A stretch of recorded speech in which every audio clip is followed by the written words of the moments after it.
امام ابن قیم کہتے ہیں نماز جسم اور روح کی مشترکہ ورزش ہے. اب دیکھیں یوگا میں بھی کیا ہوتا ہے، فزیکلی بھی ایکسرسائز کرتے ہیں، تو نماز اس سے کہیں بہتر ہے اگر صحیح طریقے سے پڑھی جائے، اس لیے کہ اس میں قیام، رکوع، سجود اور قعدہ کی مختلف حرکات ہوتی ہیں، اور آدمی ایک حالت سے دوسری حالت میں منتقل ہوتا رہتا ہے اور اس کی وضع قطع بدلتی رہتی ہے. نماز میں جسم کے اکثر جوڑ متحرک رہتے ہیں، اسی لیے 2 رکعت ضحیٰ کی نماز جو ہے 360 جوڑوں کا صدقہ، کیونکہ سارے جوڑ ہل جاتے ہیں ایک دفعہ جب آپ نماز ادا کرتے ہیں.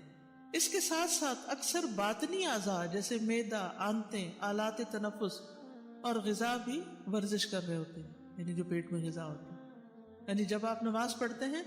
تو صرف یہ نہیں ہوتا کہ آپ کے جوڑ ہی ہل رہے ہیں، بلکہ اندر کے حصے جو ویسے نہیں حرکت کرتے، اب مثلا آپ جب رکوع کرتے ہیں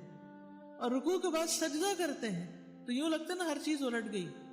اور اگر آپ لمبا سجدہ کریں تو اور بھی زیادہ ورزش ہو جائے گی. لیکن ورزش کے لیے نماز نہیں پڑھنی. یہ تو امام ابن القیم ایک بات سمجھا رہے ہیں، چونکہ فائدوں کی بات ہو رہی ہے نا، نماز کے فائدے، اور اس بات میں کوئی شک نہیں کہ نماز فی نفس ہی حفظان صحت کا باعث ہے، کیونکہ طہارت بھی ہے اس میں، اور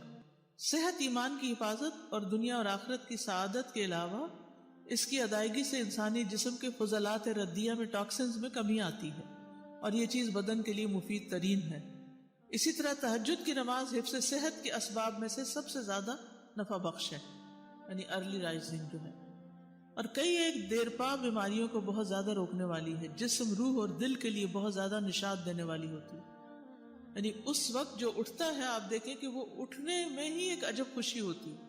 ایک سینس آف اچیومنٹ ہوتی ہے کہ میں نے اپنے نفس پہ قابو پا لیا اور میں اذان فجر سے پہلے اٹھ گیا، اور ہر طرف ایک خاموشی ہوتی ہے. تو نماز میں بھی ایک اور ہی طرح کا لطف آتا ہے، حشاش بشاش اور خوش مزاجی حاصل ہوتی ہے. جب ایک انسان صبح کے وقت اٹھتا ہے، اللہ کا ذکر کرتا ہے، تو شیطان نے جو 3 گریں لگائی ہوتی ہیں سوتے وقت وہ کھل جاتی ہیں.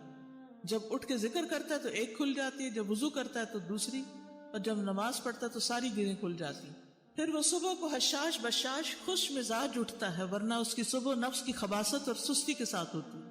اور یہ آپ نے محسوس کیا ہوگا کہ جب آپ اٹھتے ہیں تھکے تھکے سے اٹھتے ہیں، لیکن جو ہی آپ اللہ کا جب ذکر کرتے ہیں اور اچھے سے وضو اور طہارت کا اہتمام کرتے ہیں اور پھر نماز پڑھتے ہیں اور ذکر کرتے ہیں، تو اس کے بعد آپ کی کیفیت وہ نہیں ہوتی جو سو کر اٹھتے وقت ہوتی ہے.